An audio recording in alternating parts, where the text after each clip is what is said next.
Well, you list here in one of your articles where you make reference to these rating systems, the bottom 10 countries for doing business in the world: Chad, Haiti, Central African Republic, Congo, Democratic Republic, South Sudan, Libya, Yemen, Venezuela, there's a lovely example, Eritrea and Somalia. And so there are three exceptions in the African ecosystem.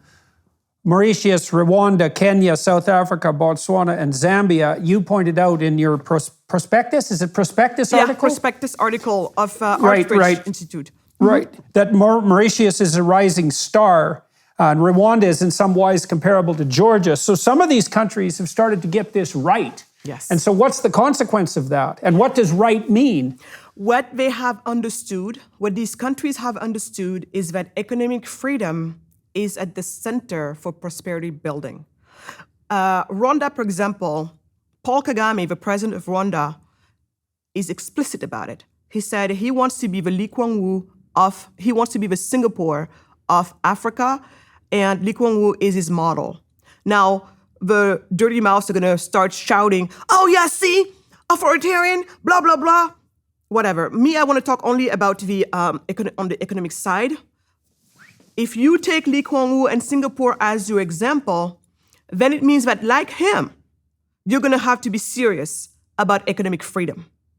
And that's exactly what he did. That's what Singapore did. When Singapore figured that out, they went on to put in the right reforms to make their environment some of the most business-friendly environments in the world, one of the most free markets environment in the world, and you saw the magic of Singapore. Today, Singapore is richer than its ex-colonizer, Great Britain. So when I hear people telling me today, oh, Africa is poor because of colonization, I'm like, please, let's move on from that.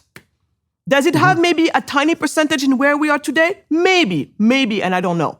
But I know it's not the cause. Because if it were, many countless countries have been colonized before. And by the way, colonizing one another is humanity's history. It just happened that maybe Africa has been one of the last, colonized region in the world. So in our psyche, it is there, and it acts like nothing happened before to others. But flash news, it's the history of the world. We've been capturing each other back and forth, all of that. So anyway, but the truth is, Singapore, richer than Great Britain today.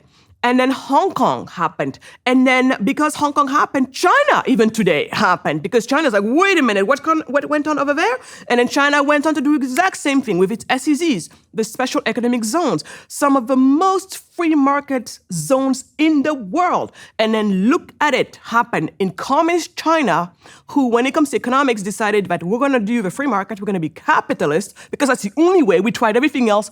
We killed hundreds of millions of people, and we have nothing to show for it. But now that we're tired of being disrespected members of society, because guess what? That's the other thing too. You want to be respected in this world? You're going to have to be among the prosperous ones for other reasons. Would it be nice, G, that we respect people just because? Absolutely. But that's really not the world we live in. So when China got tired of being disrespected, they're like, maybe we got to build also some prosperity here, because then they're going to hear us.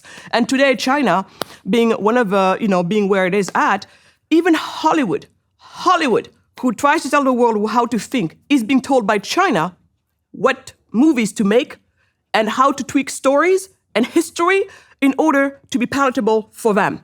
You see the power that comes with being prosperous. The Consumer Price Index has reached yet another 40-year high, and the latest GDP numbers confirm that the United States is in a recession. Now is not the time to have all your money in the stock market or tied to the U.S. dollar. Protect your savings from a highly turbulent economy by diversifying at least some of your investment portfolio into gold and silver from Birch Gold Group. Text Jordan to 989898 and Birch Gold will send you a free information kit on how to transition an IRA or eligible 401k into an IRA in precious metals. Birch Gold will even help you hold gold in a tax-sheltered account. For decades, investors have relied on gold and silver as a hedge against inflation. Now you can too. With an A+ rating from the Better Business Bureau, countless 5-star reviews, and thousands of satisfied customers, secure your future with gold from Birch Gold now. Text Jordan to 989898 and get real help from Birch Gold today. Again, text Jordan to 989898 to claim your free no-obligation information kit on how to protect your hard-earned savings with gold.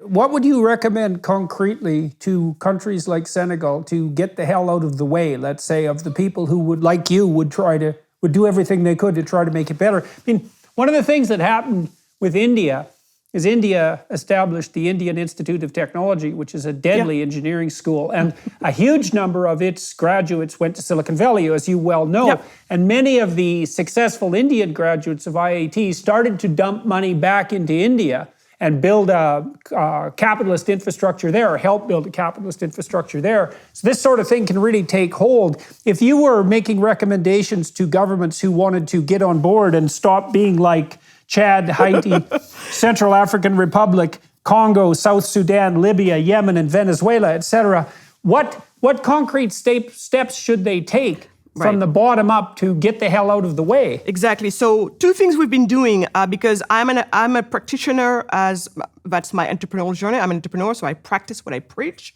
But I also preach. I preach for free markets. And so when it comes to that, I'm one of the hats that I wear is as the director for the African Center for Prosperity of the Atlas Network, the largest organization in the world of free market think tanks around the world. And so what we do there is we work on reforms around the world to take down barriers of entry for local entrepreneurs. So that's one thing. But as we all know, that's a great initiative to take, and we've been making some really good advances in many countries, especially in Ghana. We've been making a lot of progress with our partners there, Imani. But that is piecemeal legislation. It takes forever. It is hard as heck. And by the time you made a gain here, you made 20 losses over there, and it's a continuous problem. But until we get better, we got to continue at it. So that's one thing we've been doing. And so that's a hat I wear, working with free market think tanks to try to make it easier for local entrepreneurs to join in the party. Additionally, I'm going bold. I'm going radical.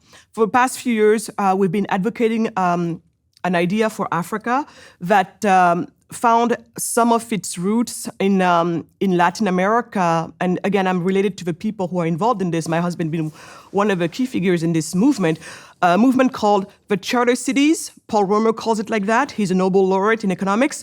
Others call it the Free Cities. I like to call it the Startup Cities.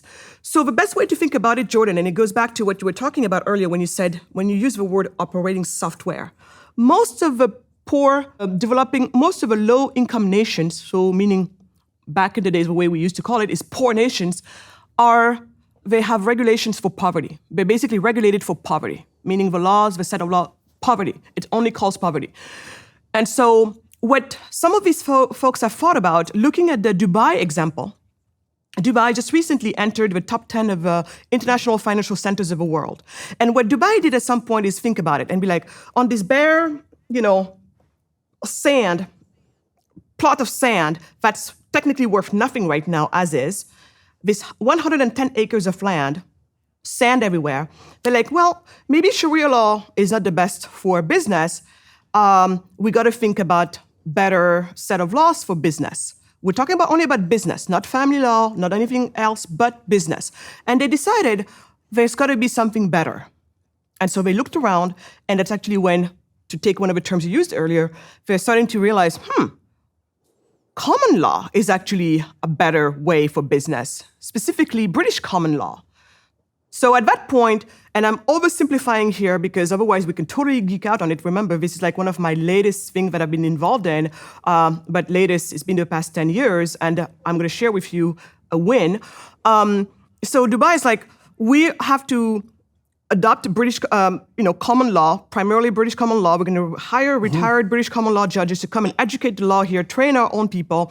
And that, along with many other reforms, to also become a top center when it comes to the, and in the free market when it comes to the finances. Dubai... that British common law system, so it's very, very interesting theologically and metaphysically. So it's predicated on the idea that every individual has all the rights that there are, except for those that are specifically regulated and limited by legal necessity.